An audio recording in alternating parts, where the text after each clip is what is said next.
વિદ્યાર્થી મિત્રો, આપણે માર્ચ 2024માં ધોરણ 12 કોમર્સની જે પરીક્ષા લેવાની છે તે અંગે ગાલાની અસાઇનમેન્ટના પેપરોનું સોલ્યુશન જોઈશું. આંકડાશાસ્ત્ર વિષયની અંદર આપણે દરેક વિભાગ વાઇઝ સોલ્યુશન જોઈશું. તો ચાલો વિદ્યાર્થી મિત્રો સ્ટાર્ટ કરીએ. એક્ટિવ એજ્યુકેશનના સથવારે ગાલા અસાઇનમેન્ટ વિષય આંકડાશાસ્ત્રનું સોલ્યુશન. આજના વિડીયોની અંદર આપણે સમજીશું પેપર 2નો વિભાગ ડી. અગાઉના વિડીયોની અંદર વિભાગ ડી સમજ્યા છે, પણ એ અધૂરો હતો, ત્યાંથી હવે આગળ વધીશું. એટલે કયા દાખલા સમજ્યા તે પણ જોઈ લઈ. બીજા પેપરના 45 દાખલા સુધીનો વિડીયો આપણે બનાવેલો હતો અને સમજ્યા હતા. અત્યારે આપણે 46થી સ્ટાર્ટ કરીશું. રકમ છે 1 થી 100 સુધીની પ્રાકૃતિક સંખ્યામાંથી એક સંખ્યા યાદચ્છિક રીતે પસંદ કરવામાં આવે. પસંદ કરેલી સંખ્યા એક અંકની હોય અથવા પૂર્ણ વર્ગ હોય. જો વચ્ચે અથવા શબ્દ છે, ખાસ આ શબ્દને માન અથવા આવે ને એટલે અહીંયા તમારે યોગ કરવું પડે. પૂર્ણ વર્ગ હોય તે ઘટનાની સંભાવના શોધો. ઓકે,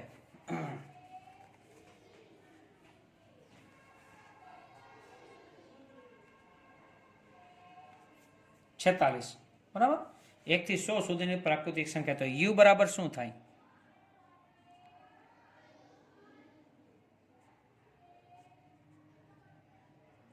એક, બે, ત્રણ, ડોટ ડોટ ડોટ અને લાસ્ટમાં આવશે 100. 1 થી 100 સુધીની પ્રાકૃતિક સંખ્યા. હવે એમાં કોઈ એક સંખ્યા પસંદ કરે તો કુલ પરિણામ. આપણે એવી વાત કરી હતી અગાઉના વિડીયોમાં કે સંભાવનાનો દાખલો કરીએ તો પહેલી વસ્તુ કુલ પરિણામ શોધતા આવડવી જોઈએ. કુલ પરિણામ n બરાબર 100 સંખ્યા છે, એક સંખ્યા પસંદ કરવાની. પસંદ એટલે સી. એક સંખ્યા કરો 100 થી એક જ આંકડો 100. કુલ પરિણામ 100. હવે આપણે આખું ચેપ્ટર જ્યારે યુટ્યુબની અંદર ભણ્યા હતા ત્યારે આપણે એવું કીધું હતું કે રકમની અંદર જ્યાં અથવા હોય, અથવા પેલા જે વાક્ય હોય ને એને ઘટના એ કહેવાનું, અથવા પછી જે હોય ને એને ઘટના બી કહેવાનું. પછી અથવાની જગ્યાએ અને મૂકી દેવાનું આપણે, અને એને છેદ સમજી છેદ શોધવાનો. એ શોધો, બી શોધો, છેદ શોધો, પછી અથવા એટલે યોગ, તી પછી મળે. આપણે એ રીતે સમજ્યા હતા. તો પેલા ઘટના એ એટલે શું? પસંદ કરેલી સંખ્યા એક અંકની હોય. એક અંકની હોય તે ઘટના. તો 1 થી 100 સુધીમાં એક અંકની કઈ? તો કે 1, 2, 3, 4, 5, 6, 7, 8, 9. 10માં તો 2 અંક આવી જાય ને, તો 9 સંખ્યા થઈ. તો મારા સાનુકૂળ પરિણામ કેટલા કહેવાય? તો કે 9 વડે 9. ઘટના એના સાનુકૂળ પરિણામ m બરાબર 9. તેની સંભાવના. તેથી p ઓફ a બરાબર m/n બરાબર 9/100 આપેલી. હવે અથવા પછી છે એને ઘટના બી ધારી લઈએ આપણે. બી બરાબર પસંદ કરેલી સંખ્યા પૂર્ણ વર્ગ હોય તે ઘટના. પૂર્ણ વર્ગ હોય કે જેનું વર્ગમૂળ નીકળે એવી કઈ સંખ્યા? તો 1નું વર્ગમૂળ 1, 4, 9. એટલે તમારે શું કહે? 1નો વર્ગ 1, 2નો વર્ગ 4, 3નો વર્ગ 9, 4નો વર્ગ 16, 5નો વર્ગ 25, 6નો વર્ગ 36, 7નો વર્ગ 49, 8નો વર્ગ 64, 9નો વર્ગ 81 અને 10નો વર્ગ 100. આ બધાનું વર્ગમૂળ નીકળતું હોય તો કેટલી સંખ્યા થઈ? તો કે 10. આ ઘટના બી માટેના સાનુકૂળ પરિણામો. એની સંભાવના p ઓફ બી બરાબર m/n બરાબર 10/. છેદ ઉડે છે, ઉડાડીશ નહીં. લાસ્ટમાં આપણે એનું કારણ જાણીશું. ઉડાડો તો ખોટું નહીં પડે, પણ આપણે પછી જરૂર પડવાની છે એટલા માટેથી છેદ નહીં ઉડાડીએ. હવે આપણે શોધીશું a છેદ બી. એટલે રકમમાં જે અથવા હતો ને ત્યાં અને શબ્દ મૂકવાનો કે ભાઈ પસંદ કરેલી સંખ્યા એક અંકની હોય અને કમાથવા છે ત્યાં અને પૂર્ણ વર્ગ પણ હોય તે ઘટના તો એક અંકની પણ હોવી જોઈએ પૂર્ણ વર્ગે હોવી જોઈએ એવી કઈ સંખ્યા 1 4 અને 9 જો એક અંકની છે ને પૂર્ણ વર્ગ પણ છે અથવા બીજી રીતે છેદ છે ને એટલે એ અને બી માં સરખું જે હોય ને છગડ કૌંસમાં એ લખવાનું 1 4 9 સરખું એ છે તો કેટલા ઘટકો થયા તો કે 3 ઘટકો થયા એ છેદ બી માટેના સાનુકૂળ પરિણામો 3 એટલે m બરાબર 3 એની સંભાવના p ઓફ a છેદ b બરાબર m અપોન n એટલે કે 3/100 હવે જે શોધવાનું છે એ અથવા છે એને યોગ ઘટના તરીકે ઓળખવામાં આવે p ઓફ a યોગ b સોરી પેલા p ના આવે પેલા a યોગ b એટલે શું એ લખવું પડે પસંદ કરેલી સંખ્યા એક અંકની હોય અથવા પૂર્ણ વર્ગ હોય તે ઘટના એક અંકની અથવા તો પૂર્ણ વર્ગ હોય તો હવે p ઓફ a યોગ b તો આનું સૂત્ર છે સરવાળા માટેનું p of a plus p of b minus p of a છેદ b p ઓફ a મારી પાસે કેટલું છે મિત્રો તો કે 9/100 p ઓફ b કેટલું છે 10/100 p ઓફ a છેદ b 3/100 છેદ આપણે ઉડાડી હુકામે જો આ છેદ ઉડતા તો ઉપર છેદ અહીંયા સરખો કરવો જ પડે પાછો તો એટલા માટે ઉપયોગ થતો હતો એટલે અગાઉ છેદ ઉડાડ્યા નહીં ચાલે બધાની વચ્ચે 100 સરખા છે એટલે 100 આપણે મૂકી દેવાના તો 9 + 10 19 19 માંથી 3 છે કેટલા વધશે 16 પોઈન્ટમાં જવાબ લઈ આવો અથવા તો ચોકે ચોકે 16 અને 25 ચોકું 100 4/25 પણ ચાલે ને 0.16 પણ ચાલે બંને જવાબ માન્ય ગણાશે આ સંભાવના ગણાય 47મો દાખલો કોઈ એક સમૂહની વ્યક્તિ સમાચાર પત્ર X વાંચતી હોય સંભાવના આપી દીધી છે Y વાંચતી હોય તેની સંભાવના આપી છે બંને વાંચતા હોય તેની સંભાવના આપી છે હવે કોઈ એક વ્યક્તિ 3 અહીંયા આપણે સંભાવના શોધવાની કીધી છે ઓકે આપણે વિચારીએ શું કરવું એ એટલી વિગત આપણે આપી છે બરાબર એમાં આપણે ધાર્યું એક સમાચાર પત્ર વાંચે તેને ઘટના A અને એની સંભાવના રકમમાં આપી છે 0.55 Y સમાચાર પત્ર વાંચે અને ઘટના B ધાર્યું અને એની સંભાવના 0.69 X અને Y બંને વાંચે અને આવે એટલે છેદ આવે તો છેદ આપી દીધું છે તો એની સંભાવના 0.27 હવે પહેલો પ્રશ્ન છે X અને Y પૈકી ઓછામાં ઓછું એક સમાચાર પત્ર વાંચે X અને Y પૈકી ઓછામાં ઓછું એક સમાચાર પત્ર વાંચે ઓછામાં ઓછું આવે ને એટલે યાદ રાખો એને યોગ કહેવાય તો અહીંયા યોગ શોધવાનું છે A યોગ B અને એની પ્રોબેબિલિટી એટલે સંભાવના બરાબર P of A plus P of B minus P of A છેદ B ઓછામાં ઓછું એટલે યોગ સમજવું ચલો એની સંભાવના 0.55 બીની સંભાવના 0.69 છેદ 0.27 કેલ્શિયમ આપણે કરીશું 0.55 પ્લસ 0.69 માઇનસ 0.27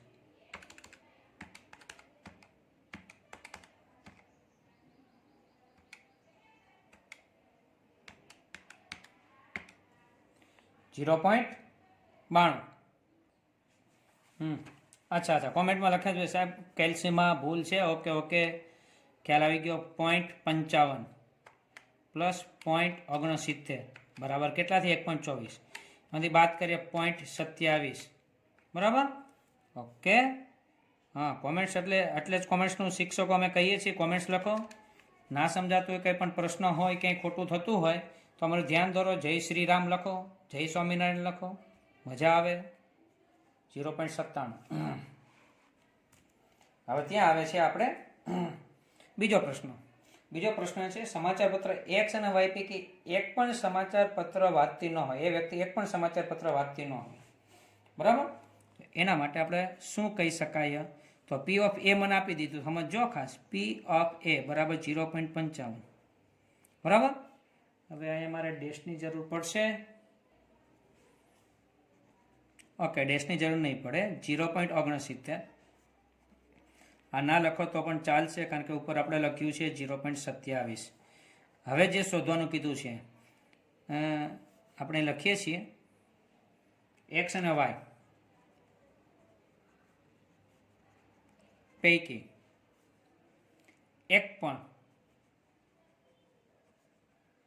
સમાચાર પત્ર વાંચતી ન હોય.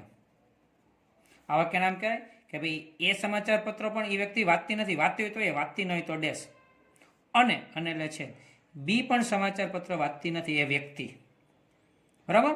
એ વ્યક્તિ એ પણ સમાચાર પત્ર વાંચતી નથી એટલે ડેશ, અને એટલે છે બી પણ વાંચતી નથી. તો આની પ્રોબેબિલિટી શોધવાની, એટલે પી ઓફ એ ડેશ છેદ બી ડેશ. તો અહીંયા છેદનું શું થાય? તો કે સૂત્ર પ્રમાણે યોગ, અને કાઉન્સ ઉપર ડેશ થાય, એટલે બે ઉપરથી ડેશ નીકળી જાય, છેદનું યોગ થાય, કાઉન્સ ઉપર ડેશ. આ ડેશ કેમ મળે? તો કે 1 માઇનસ પી ઓફ એ યોગ બી કરીને, પી ઓફ એ યોગ બી એટલે ડેશ મળે. આ 1 એ યોગ બી તો મેં શોધ્યું છે 0.97. તો કેટલા આવશે? 0.03. રેડી? ત્રીજો પ્રશ્ન છે, એ એન્ટિક છે, જોજો. સમાચાર પત્ર એક્સ અને વાય પૈકી ફક્ત એક જ સમાચાર પત્ર વાંચતી હોય વ્યક્તિ, એની સંભાવના એક જ. એટલે શું? કા એક્સ વાંચે તો બી ન વાંચતી હોય, અને બી વાંચે, વાય વાંચે તો એક સમાચાર પત્ર વાંચતી ન હોય. હવે જે શોધવાનું કીધું છે, ત્રીજો પ્રશ્ન છે, 3 માર્ક્સનો આ દાખલો છે. ફક્ત એક જ સમાચાર પત્ર વાંચતી હોય એ ઘટનાને આપણે આમ તો સી ધારી લઈએ. ઓકે, સી ધારી લઈએ.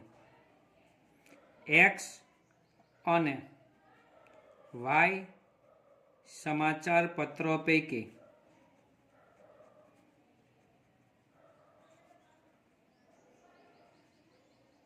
કોઈ એક જ સમાચાર પત્ર વાંચતી હોય તે ઘટના આપણે સી ધારી લીધું. તો સી ઘટના આમ થાય, દાખલા તરીકે એક સમાચાર પત્ર એટલે એ ઘટના, અને બી એટલે કે વાય ન વાંચતી હોય એ વ્યક્તિ, ન વાંચતી, ન આવે એટલે ડેશ આવે, અથવા એવું બને, અથવા એટલે યોગ. એ સમાચાર પત્ર નથી વાંચતી વ્યક્તિ, અને બી સમાચાર પત્ર એટલે વાય સમાચાર પત્ર વાંચે છે.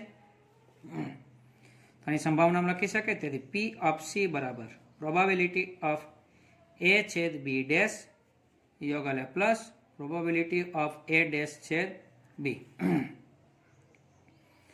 તો આમ થાય કે પી ઓફ એ માઇનસ આનું સૂત્ર પી ઓફ એ છેદ બી એમ લખી શકાય, ઇન બ્રેકેટ, પછી plus P of B minus P of A છેદ બી એમ લખી શકાય. સૂત્ર થયું. ઓકે, પી ઓફ એ છે મારી પાસે 0.55, પી ઓફ એ છેદ બી છે 0.27, પ્લસ પી ઓફ બી છે 0.69, માઇનસ પી ઓફ છેદ બી છે 0.27. આ બાદ કરીએ તો 0.28 વધશે, પ્લસ 0.42 વધશે. ઓકે, 42 ને 28 0.70 એટલે 7 લખી શકાય. તો ત્રીજી ઘટનાની સંભાવના 0.7. ખાસ કરીને પ્રશ્ન હોય, સમજાતું ન હોય તો આપ સ્ક્રીનશોટ પણ પાડી શકો છો. હવે સમજીએ દાખલા નંબર 48. 48માં રકમમાં તમને પી ઓફ એ ડેશ આપ્યું છે, પી ઓફ બી શરત એ આપ્યું છે, એ શરત બી આપ્યું છે, એ છેદ બી શોધો, પી ઓફ બી મેળવો. ઓકે, એટલી વિગત રકમમાં આપી છે અને આ બે વિગત શોધવાની છે. અચ્છા, એ ડેશ ઉપરથી મને એ મળે 1 minus P of A dash 1 minus 7/25. 25 એકુ 25, 25માંથી 7 જાય તો 18, 18/25 થશે. ઓકે, એ મને મળી ગયું. હવે પી ઓફ બી શરત એનું સૂત્ર મૂકું છું, સમજો ખાસ. પી ઓફ બી શરત એનું સૂત્ર શું છે? પી ઓફ એ છેદ બી છેદમાં, અહીંયા છેદમાં શું છે આમ તો કે પી ઓફ એ. અમારે છેદ તો શોધવું છે, પછી છેદમાં રાખો, છેદમાં અંશમાં આવે તો આમ લખી શકાય પી ઓફ બી શરત એ ગુણ્યા પી ઓફ એ બરાબર પી ઓફ એ છેદ બી. એ છેદ બી શોધવું છે. ઓકે, એ છેદ બી શોધવું છે, એમને રાખો એ છેદ બી. બી શરત એ તમને આપ્યું છે 5/12. એ તમે શોધ્યું છે 18/25. બરાબર, ચલો છેદ ઉડતો હોય તો ઉડાડવાનો. ઓકે, 55 25, 6 3 18, 6 2 12, તો 3/3 અને 5 2 10, એટલે કે જવાબ થશે 3/10. આ મને છેદ મળી ગયો. બી શોધો એના માટે બીજી ચાવી આપી છે, એ પણ અહીં સમય જશે, અહીં લખવી છે આપણે. પી ઓફ એ શરત બી સૂત્ર પી ઓફ એ છેદ બી અને છેદમાં બી છે એટલે પી ઓફ બી. હવે મારે શોધવું છે બી, છેદમાં છે ને અંશમાં લઈ લો. અંશમાં એમને એમ છે, અંશમાંથી છેદમાં જાય. એ છેદ બી, એ છેદ બી કેટલું છે શોધ્યું છે તમે 3/10. એ શરત બી તમારી પાસે છે 1/2. 2 5 10 એમ થાય, પણ તમને વ્યવસ્થિત સમજાવીએ. અંશનો છેદ તો કે છેદમાં છે, આ 3 હતા સમજો ખાસ, અહીં 1 હતા, અહીં છેદમાં આવશે, અને છેદનો છેદ અંશમાં છે એટલે 2 અંશમાં આવે. એક સ્ટેપ આપણે વધાર્યું તો 2 5 10, એટલે કે 3/5 થશે. 3/5 આ પી ઓફ બી.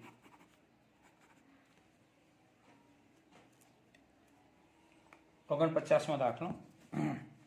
એક દાખલો 6 વિદ્યાર્થીને ઉકેલવા માટે આપવામાં આવે છે. કોઈ પણ એક વિદ્યાર્થી દાખલો સાચો ગણે તેની સંભાવના આપી દીધી છે.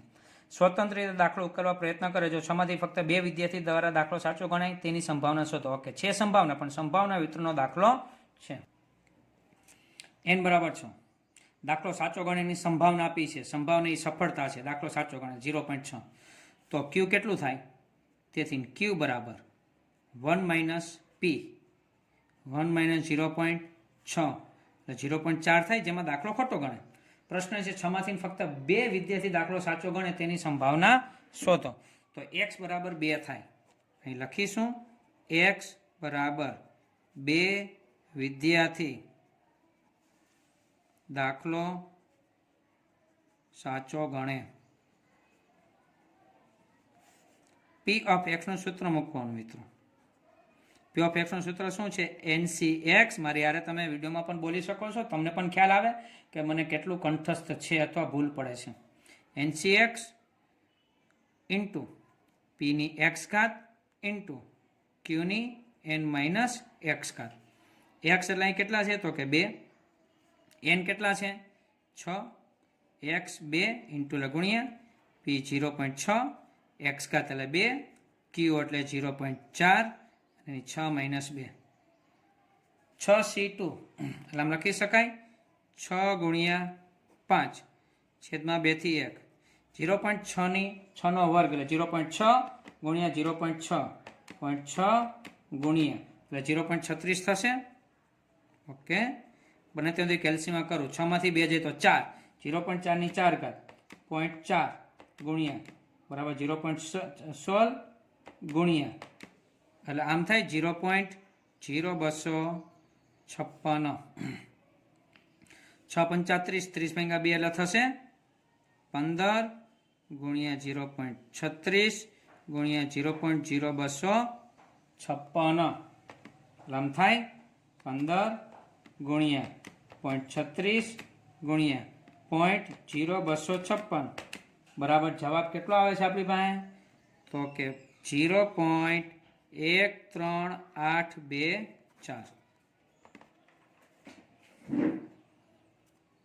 50મો દાખલો. અસતત સમય વિતરણ માટે સી શોધો. અહીં સી શોધવાનો અને વિતરણનો મધ્યક શોધવાનો છે. ઓકે, સી શોધો. અહીં સી કેટલા છે? પી ઓફ એક્સ બરાબર સી ઇન્ટુ 4px.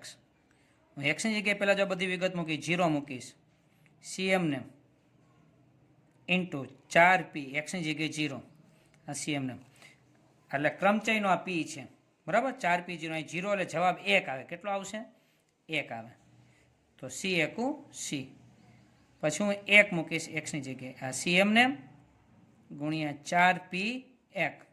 4 થી 1 જ આંકડો 4, 4 ગુણ્યા સી એટલે 4c.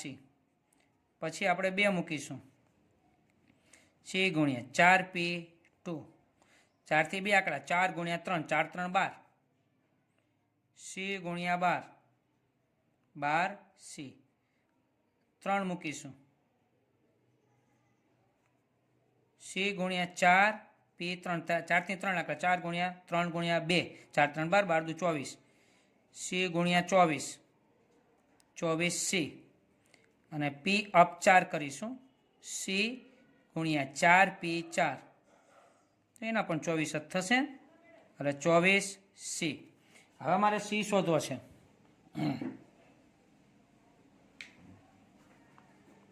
લખાય સંભાવના વિતરણના ગુણધર્મ મુજબ હું સિગ્મા પી ઓફ એક્સ બરાબર 1. હવે પી ઓફ એક્સ એટલે પી of 0, P of 1, P of 2, P of 3 અને પી ઓફ 4 બરાબર કેટલો થાય? 1. એટલે કે C plus 4c plus 12c plus 24c plus 24c બરાબર 1. 24 48, 48 ને 12 60, 64 ને 65, 65c બરાબર 1. 65 ગુણાકારમાં સામે જાય તો ભાગાકારમાં જાય તો મને સી મળી ગયું મિત્રો, 1/65. હવે એમાં મધ્યક શોધવાનું પણ આપણે કીધું છે. મધ્યક માટે મારે કોષ્ટક બનાવવું પડશે. એક્સ બરાબર શું છે? અહીંયા 0, 1, 2, 3 અને 4. પછી પી ઓફ એક્સ શું છે? પી ઓફ એક્સ તો કે પહેલાં સી હતું, સીની જગ્યાએ કેટલા આવ્યું? 1/65. પછી 4c તો 4 એમને છેદમાં 65. પછી છે 12c એટલે કે 12/65. પછી છે 24c, 24 તો આ રીતે છે એ આ ખાનું પણ બનાવી શકાય. X into P of x એટલે એક્સ અને પી ઓફ એક્સનો ગુણાકાર કરતા જઈએ એટલે આ રકમ આવતી જાય. હવે મને કીધું છે મ્યુ શોધો. તો મ્યુ એટલે શું? તો એબીસીડીનો કેપિટલ EX. EX એટલે શું? તો કે sigma x into P of x. Sigma x into P of x આ બધાનું સાદું રૂપ સરવાળો લખું છું. 0 લખવાની જરૂર નથી. 4/65, 24/65, 72/65 અને 96/65. બધાનો છેદ સરખો છે એટલે એક જ વખત લખી શકાય. અને અંશનો આપણે કેલ્સીમાં ટોટલ કરીએ 4 પ્લસ 24 પ્લસ 72 પ્લસ 65 બરાબર 165 થશે. ફરીથી એક જ ચેક કરી લઈએ. 4 પ્લસ 24 પ્લસ 72 પ્લસ 96 સોરી ઓમાં 65 લીધા એટલે 196 આવશે. અંશમાં 196. જો છેદ ઉડતા હોય તો ઉડાડવાના, નહીતર પછી આપણો આ જ જવાબ માન્ય ગણાશે. ચલો નેક્સ્ટ દાખલો છે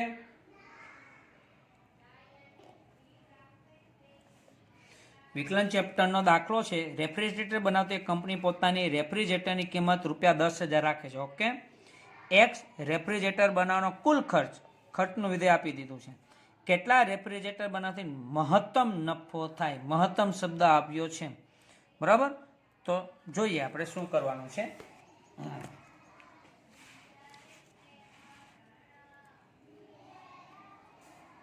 51મો દાખલો.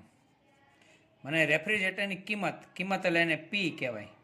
પી બરાબર મને 10 આપ્યું છે, 10,000. બરાબર, ખર્ચનું વિધાય સી આપ્યું છે. સી બરાબર 0.1x² પ્લસ 9,000x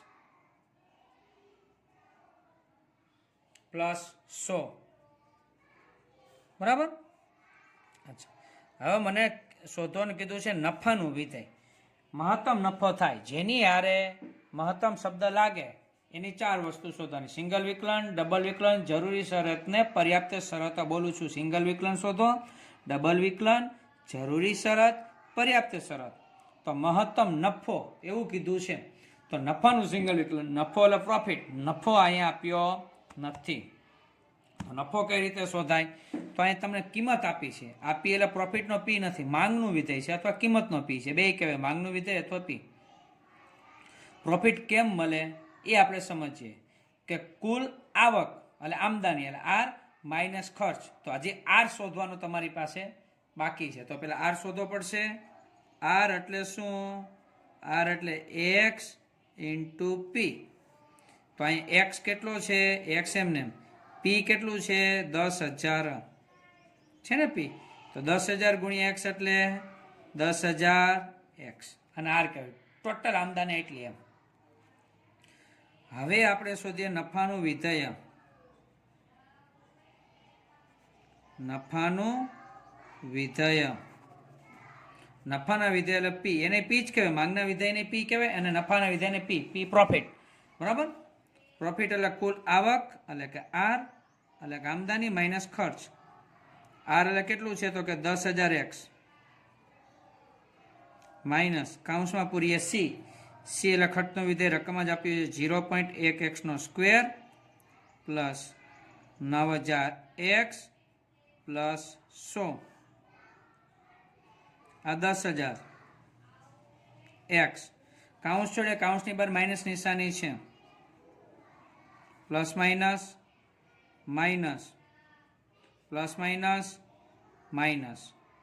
ચલો 10,000 વખત x માંથી 9,000 બાદ કરીએ કેટલી વખત x વધે? તો કે 1,000x વધે. આ માઇનસ 0.1x² અને માઇનસ 100. તો આ પ્રોફિટ પીનું વિધેય મળી ગયું મને, પ્રોફિટનું વિધેય મળી ગયું. આનું સિંગલ વિકલન, આનું ડબલ વિકલન, આની જરૂરી શરત, આની પર્યાપ્ત શરત. તો સિંગલ વિકલન એનું કરીએ છીએ. પીનું વિકલન એટલે dp/dx. 1,000x એનું વિકલન એટલે 1,000. x નીકળી ગયા, ઘાત આગળ 0.1 ગુણ્યા 2 એટલે 0.2x. એની એક ઘાત થઈ જાય, અચળ પદનું 0. આ સિંગલ વિકલન. પછી ડબલ વિકલન d²p/dx². ડબલ વિકલન શું થાય? વિકલનનું પણ વિકલન, અચળ પદનું 0, આ માઇનસ 0.2x નું વિકલન કેટલું થાય? તો કે 0.2 જ. એક ઘાત આગળ આવે, ઉપર એક ઘાત ઘટે એટલે 0 થઈ જાય, કાંઈ નથી તો 1 હોય. 0 એટલે 1 ઉડી જાય. હવે આવશે જરૂરી શરત. જરૂરી શરત શું? જરૂરી શરત એટલે શું? તો કે સિંગલ વિકલનનો જવાબ હંમેશા એટલે કે બરાબર 0 થવો જોઈએ, એને જરૂરી શરત કહેવાય. તો સિંગલ વિકલન લાર્યું 1,000x માઇનસ 0.2x બરાબર 0. હવે આમાં મારે x શોધવો છે. સિંગલ જરૂરી શરતમાં હંમેશા x મળે મળે ને મળે, સાદું રૂપ આપીને, અવયવ પાડીને, ગમે તે પ્રોસેસ કરીને. માઇનસ 0.2x છે, સામે જાય તો પ્લસ, સોરી થેન્ક યુ, 1,000 શું x નથી, હા ઘણા કોમેન્ટ્સની અંદર લખે છે, સોરી ભાઈ મારું ધ્યાન નહોતું. આ 1,000 એમને, આ માઇનસ છે, સામે જાય તો પ્લસ 0.2x. હવે 0.2 ગુણાકારમાં છે, આ બાજુ ભાગાકારમાં આવે 1,000 ભાગ્યા 0.2 બરાબર એક્સ. કેલ્સીની અંદર 1000 ભાગ્યા 0.2 આપણે કરીશું. 1000 ભાગ્યા 0.2 તો કે 5000 આવે છે. એક્સ બરાબર 5000 થયું. હકીકતમાં જરૂરી શરત એ જ આપણો જવાબ હોય કોઈ પણ ન્યૂનતમ કે મહત્તમની અંદર. પર્યાપ્ત શરત ફક્ત આપણે ફરજિયાત કરવી પડે, જેના પણ માર્ક્સ સ્ટેપના માર્ક કહેવાય ને, સ્ટેપ હોય મૂકેલ હોય તો માર્ક મળે. એમ પર્યાપ્ત શરતની ગણતરી બતાવવી પડે. પર્યાપ્ત શરત શું છે? તો કે ડબલ વિકલનનો જવાબ 0 કરતા નાનો કે મોટો. અહીં મહત્તમ કીધો છે એટલે 0 મોટો થવો જોઈએ. તો લખવાનું d square p upon d x square greater than 0 આ થવું જોઈએ. તો લખવાનું એક્સ બરાબર કેટલા આવ્યા છે? 5000 લેતા ક્યાં મૂકવાના આનો જવાબ? તો કે ડબલ વિકલનમાં મૂકવાનો. D square p upon d x square બરાબર -0.2 છે. એમાં એક્સની જગ્યાએ 5000 હોય તો તમે મૂકો ને, નથી તો તમારો જવાબ ખાલી કેટલો રહે? 0.2. એક્સની જગ્યાએ મૂકવાના છે જ નહીં. તો આ જો 0 કરતા નાનો જવાબ માઇનસમાં કહેવાય કે ન કહેવાય? જો 0 કરતા નાનો જવાબ ડબલ વિકલનનો આવે જવાબ તો જ મહત્તમ થાય, નહીં તો ન્યૂનતમ થાય. તો અહીંયા તમને પ્રશ્ન શું છે? તો કે કેટલા રેફ્રિજરેટર બનાવવાથી મહત્તમ નફો થાય? કેટલા રેફ્રિજરેટર? આમાં જ જવાબ હોય 5000 રેફ્રિજરેટર બનાવવાથી મહત્તમ નફો થાય. મહત્તમ નફો થાય. વિદ્યાર્થી મિત્રો, વિડીયોને શેર કરજો, લાઈક કરજો, કોમેન્ટ્સ જય સ્વામિનારાયણ, જય શ્રીરામ લખજો. વિડીયો આગળ પણ મોકલજો, અન્ય વિદ્યાર્થીઓ પણ જેનો ફાયદો લઈ શકે. નેક્સ્ટ વિડીયોની અંદર મળીશું. ત્યાં સુધી બધાને જય સ્વામિનારાયણ.